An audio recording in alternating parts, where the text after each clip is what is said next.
So what the heck was that? You saw all the movement in the suspension? Uh, that's insane. And it comes stock like that. There's quite a bit of play. This RC wasn't really used all that much when I got it. It was very dusty, but it wasn't used a lot. And you could tell it wasn't used a lot because there wasn't a lot of scratches on the underside. And that's an insane amount of play. While it's nice and flexible, and it probably won't break, but it doesn't allow for much precision or fine tuning of the suspension, which is something I care about a lot because I like to build RCs that are precise and tight and everything fits well together. And that really annoyed me.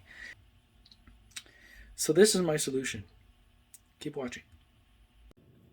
From the video you saw just before about the wheel wobbling around like crazy is basically the stock suspension being way too flexible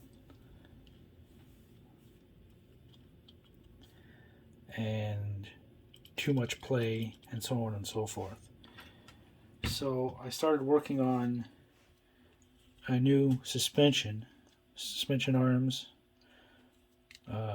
upright and lower mount with bearings, and it's much stronger.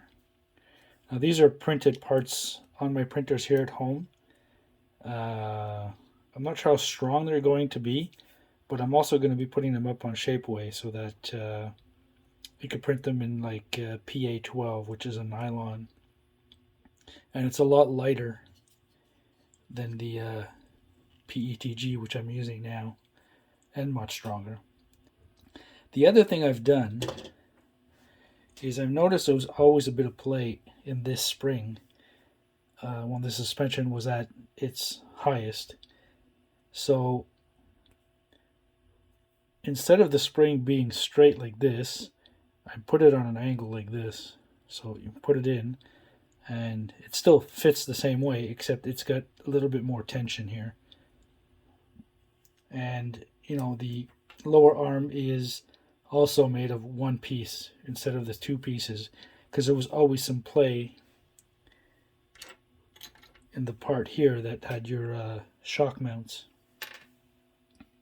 So I'm going to be putting these parts up on Shapeway as well as cults. So if you can print them yourself, or you can buy them already printed on Shapeway.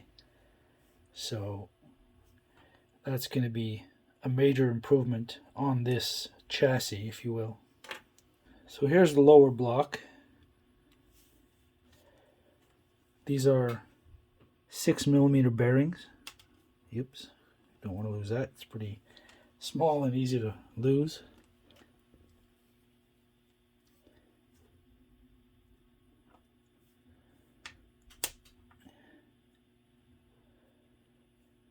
So if you're printing them, or even if you're getting them off of Shapeway, you always have to do a little bit of work to get them to fit. Now,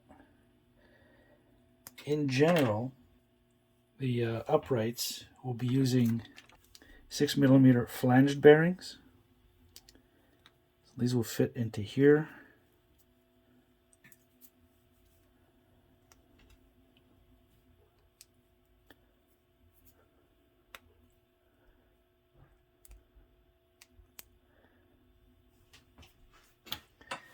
Now, I always use a vise to get them seated properly. And, they end up getting pushed in nice and straight.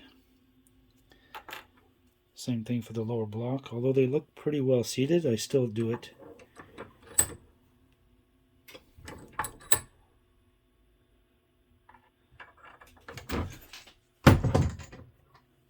Now this one was printed with supports. This is the lower arm as well. You pull the supports off, but I set up another one, and I'm printing it right now. Is a lower arm that doesn't need supports, because I really don't like the way this is finished here. So it's got built-in supports, and it should print a lot nicer than this. I never liked the look of of prints that come off of supports like this. I know I could probably work the settings a bit more, but even then, I don't find it looks very good. So regardless of whether it has supports or not, you're still going to need to work it a bit to get parts to fit, regardless of which method you're using to print, whether it's Shapeway or your own printer at home. These are printed in PETG. PLA, if you're in a warm climate, will not do the job. Although PLA, I find, is a bit stronger.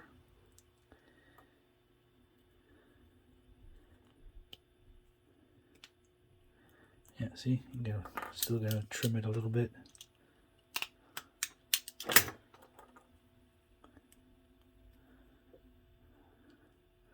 Yeah, so that should work. Maybe a little bit more trimming to do, but